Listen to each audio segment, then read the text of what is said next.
you lived in this neighborhood? All my life, might as well say 70 years.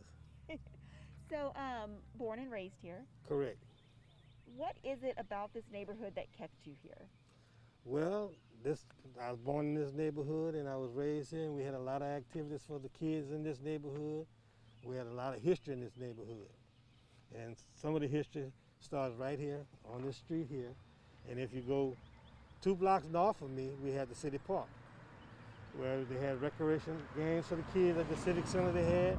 We had little league leagues, we had pony leagues for the bigger kids.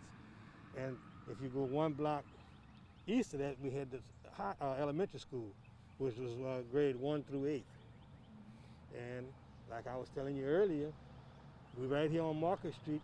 You go a block and a half east, we had our first, our first alderman, black alderman, which was Lewis Butler, Sr. And he served for quite a few years, especially in the early 60s. And right across the street is People's Place. And right here, that was one of our first daycare centers in this area for our kids, you know, like babysit for the parents that were working and stuff. And then she also was the first black female served on the St. Landry School Board here in Opelousas.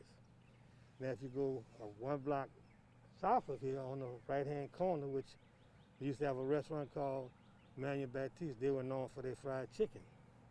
And people from all over the area, Acadiana area, St. Landry Parish, would come and get their fried chicken to go to LSU games.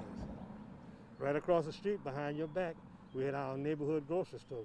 That was called Reed's Grocery Store. And that was the grocery store for everybody in the neighborhood, you know. Come and get their meats and canned goods and everything. I know some of these places aren't here anymore. Right. How is that? Has that changed the neighborhood at all, or? Well, you could say it changed, then again you can't. But like for me, I know all the spots, the historical spots and stuff.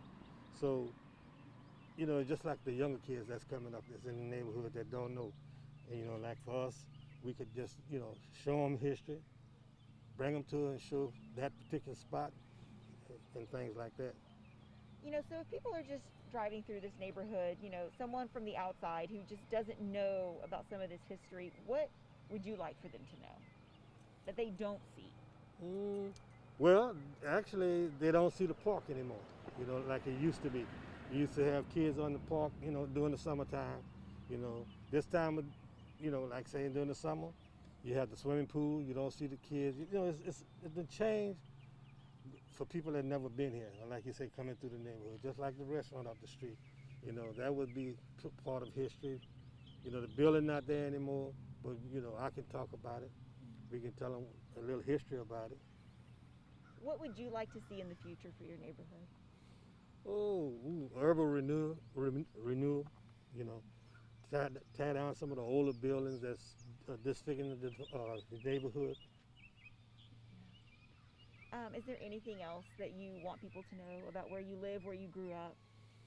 Oh, it was a nice neighborhood. We had a lot of older people that's no longer with us that taught us, you know, the ways and how to live and stuff like that. And is that what you hope for the younger generation? Right, you know, to get with us, you know, so we can teach them the way we was taught, you know. Because nowadays, you know, the youngsters, they doing their thing. So just have them sit down for a little bit and Yeah, listen. conversate and give them a little history, tell them, you know, show them how we were raised. All right. Anything else? No, that's about it. You did great. Oh, thank you.